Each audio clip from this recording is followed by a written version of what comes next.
Hello అండి, నేను మీ Divya. Welcome back to dine with Divya. ఈరోజు వీడియోలో స్పెషల్ ఆల్ టైమ్ అందరికీ ఫేవరెట్ స్నాక్ రెసిపీ అయిన పొటాటో చిప్స్ని ఈజీగా నూనె పీల్చకుండా కరకరలాడేలా పర్ఫెక్ట్గా ఎలా తయారు చేసుకోవాలో చూపించబోతున్నాను. చాలా సింపుల్ అండి. చాలామంది షాప్స్లో కొని తెచ్చుకుని తింటుంటారు, కానీ అవి ఎక్కువ ఆయిల్తో ఉంటాయి. అదే మన ఇంట్లో చేసుకుంటే హైజీనిక్గా, సింపుల్గా, తక్కువ ఖర్చుతో ఎక్కువ టేస్టీగా తయారు చేసుకోవచ్చు. అంతేకాకుండా బయట షాప్స్లో ఉన్నట్టు క్రిస్పీగా రావడానికి చిన్న టిప్స్ని ఈ వీడియోలో మీతో షేర్ చేస్తున్నాను. ఇంకా లేట్ చేయకుండా ఈ ఆలూ చిప్స్ ఎలా తయారు చేసుకోవాలో చూసేద్దాం. ఈ పొటాటో చిప్స్ చేయడానికి ముందుగా ఇక్కడ నేను 3 మీడియం సైజులో ఉండే పొటాటోస్ని తీసుకుంటున్నాను. వీటిని స్టార్చీ పొటాటోస్ అని, చిప్స్ పొటాటోస్ అని పిలుస్తారు. ఈ పొటాటోస్ని ఓన్లీ చిప్స్ చేయడానికి, ఫ్రెంచ్ ఫ్రైస్ చేయడానికి వాడుతూ ఉంటారు. ఇవి మనకి రైతు బజార్లో ఈజీగా దొరికేస్తాయండి. వీటిని బాగా కడిగి ఒక కాటన్ క్లాత్తో తడి లేకుండా తుడుచుకోవాలి. ఈ పొటాటోస్ కొనేటప్పుడు గట్టిగా ఉన్నాయో లేదో ఒకసారి చెక్ చేసుకుని కొనుక్కోవాలి. మెత్తగా ఉన్నవి అసలు తీసుకోకండి.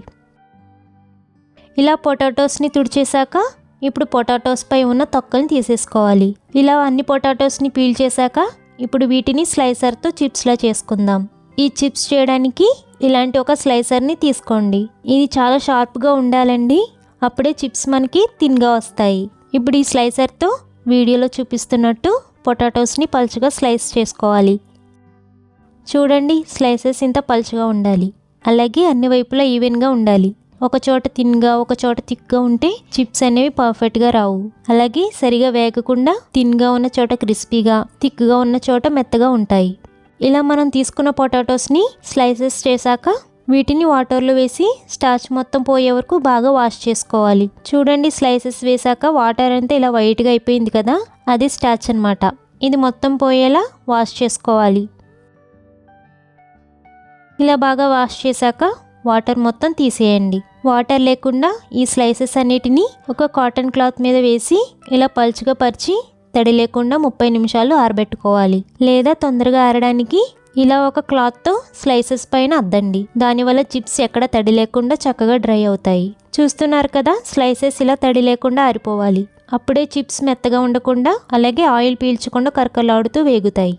ఇప్పుడు ఈ పొటాటో స్లైసెస్ని బాగా కాగి నూనెలో ఫ్రీగా వేగినన్ని చిప్స్ని వేసుకుని హై ఫ్లేమ్లో మాత్రమే వేయించుకోవాలి. చిప్స్ని ఆయిల్లో వేసిన తర్వాత 1 మినిట్ వరకు అలా వదిలేయండి. 1 మినిట్ తర్వాత 2 వైపులకి తిప్పుతూ వేయించుకోవాలి. ఈ చిప్స్ వేగాయని తెలియడానికి చిప్స్ వేసినప్పుడు చుట్టూ వచ్చే నురగ లాంటిది వేగిన తర్వాత ఇలా తగ్గిపోతుంది. అప్పుడు ఇలా స్టైనర్తో ఆయిల్లోంచి తీసేసుకోవాలి. చూస్తుంటేనే తెలుస్తుంది కదా చిప్స్ ఎంత పర్ఫెక్ట్గా ఫ్రై అయ్యాయో. ఇదే విధంగా అన్ని స్లైసెస్ని ఆయిల్లో వేసుకుని హై ఫ్లేమ్లో వేయించుకోవాలి. ఇలా చిప్స్ చక్కగా వేగి చుట్టూ ఉన్న నురగ తగ్గిపోయిన తర్వాత ఆయిల్లోంచి తీసేసుకోవడమే.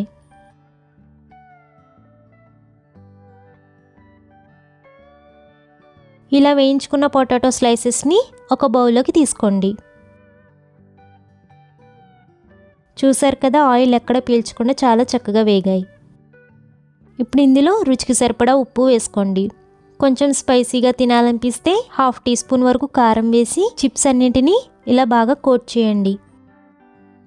మీరు ఇంకా చట్పటాగా తినాలనుకుంటే గరం మసాలా కానీ, చాట్ మసాలా కానీ యాడ్ చేసుకుంటే ఇంకా టేస్టీగా ఉంటుంది. ఇలా కోట్ చేసుకున్న ఆలూ చిప్స్ని ఒక ఎయిర్ టైట్ కంటైనర్లోకి ట్రాన్స్ఫర్ చేసుకుంటే హ్యాపీగా 7 to 10 డేస్ వరకు స్టోర్ ఉంటాయి. అంతే అండి, క్రిస్పీ పొటాటో చిప్స్ రెడీ.